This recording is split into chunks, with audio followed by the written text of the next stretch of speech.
महाराष्ट्र केंद्र शिक्षा मंत्री वर्षा गायकवाड़ पहुंची फिरोजाबाद सदर विधानसभा सीट पर कांग्रेस प्रत्याशी संदीप तिवारी के लिए मांगे door to door vote. Media से रूबरू होकर कर्नाटक के हिजाब वाले मुद्दे पर, योगी जी के कर्नाटक वाले बयान पर और यूपी में कांग्रेस चौथे नंबर पर इन मुद्दों पर की बात। मेरा मानना है यह डिस्टर्बिंग है। क्यों डिस्टर्बिंग है? क्योंकि यह स्कूल का मसला है, वहाँ पर पढ़ाई की बात होनी चाहिए। जहाँ भारत की बात आती है, जो हमारा संविधान है, हम उसे स्कूल में पढ़ते हैं और भारत हमारा देश है, हम सब एक और हमें सबको एक साथ रहना चाहिए। हमें रोज कहते हैं, लेकिन ऐसी परिस्थितियों में ऐसी घटना कहीं ना कहीं हमें बहुत हर्ट करता है। आपको बताना चाहती हो कि मैं स्कूल और कॉलेज के इन्वायरमेंट पॉलिटिकल प्लेटफॉर्म नहीं है। वहाँ पर आप हेड्रेट मत फैले है। लड़कों लड़कियों को, चाहे वह किसी भी जात धर्म के हो, सभी को साथ में चलकर एजुकेशन के लिए बात करनी चाहिए और एजुकेशन लेना चाहिए और इस देश के प्रगति के बारे में बात करना चाहिए।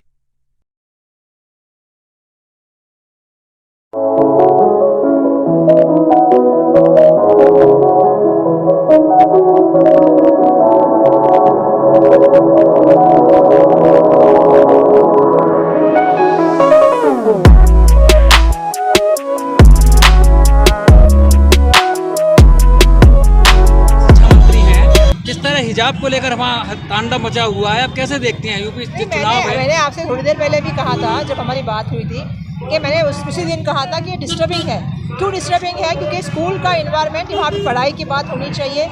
जहाँ भारत की बात आती है, हम रोज़ सुबह जो हमारा संविधान होता है उसको प्रीएम्बल हम स्कूल में महाराष्ट्र में पढ़ते हैं। और आपको पता है कि हम प्रतिज्ञा लेते हैं कि भारत हमारा देश है और सभी भारतीय हमारे भाई बहन हैं। सबको एक विविधता हुआ हमारा देश है, सब एक संग रह के हम लोग इस देश को आगे बढ़ाने का काम करेंगे, ये प्रतिज्ञा हम रोज़ देते हैं। तो ऐसी परिस्थितियों में ऐसी घटना कहीं ना कहीं हमें बहुत हर्ट करता है। क्योंकि आपको मैं बताना चाहती हूँ, ये स्कूल कॉलेज के एनवायरनमेंट ये पॉलिटिकल प्लेटफॉर्म नहीं है और वहाँ पे आप हेटरेट मत फैलाइए। लड़कों लड़कियों को, चाहे वो किसी भी जात धर्म के हो, सभी को साथ में चल के एजुकेशन में बात करनी चाहिए, एजुकेशन लेना चाहिए और इस देश की प्रगति के बारे में बात करनी चाहिए।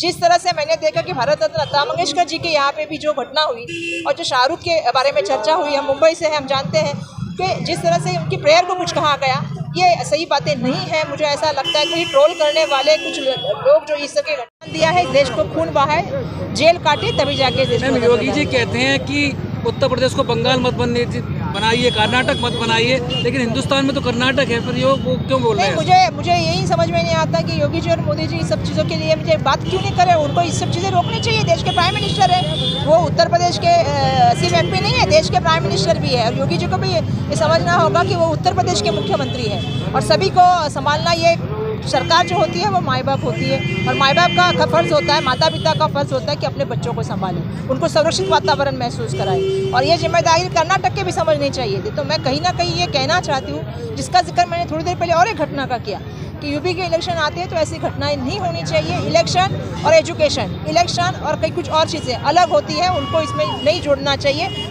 बात होनी चाहिए लोगों की उन्नति की, बात होनी चाहिए शिक्षा की, रोजगार की। पहले तो जवाब दीजिए, कितने रोजगार बंद हो गए? आप रोजगार दे दीजिए, लोग महाराष्ट्र में, गुजरात में क्यों जाएंगे? आप रास्ते अच्छे बना दीजिए तो अब यहाँ पे जो है वो चालू हो जाएगा आपका, जो आप समझते हैं उद्योगों के लिए प्रेरणा की जो चीज़ें हैं। तो मेरा यही कहना है कि रोजगार पे बात कीजिए, शिक्षा पे बात कीजिए, आरोग्य पे बात कीजिए। कांग्रेस कह रही है 10 लाख तक का इलाज हम कहेंगे। हमारी सरकार बनी, वहाँ पे किसान के कर्जे माफ करने का निर्णय लिया। आप सरकार में हैं, आप ऐसे निर्णय ले लीजिए। मेरा लास्ट क्वेश्चन है, उत्तर प्रदेश में कांग्रेस चौथे स्थान पर है, मायावती जी तीसरे स्थान पर है, कैसे प्रियंका जी आगे निकालेंगे? ये आप कह रहे हो ना, ये जनता तो नहीं कह रही, जनता है, सब जानती है, जैसा आप सबको पता है। और जनता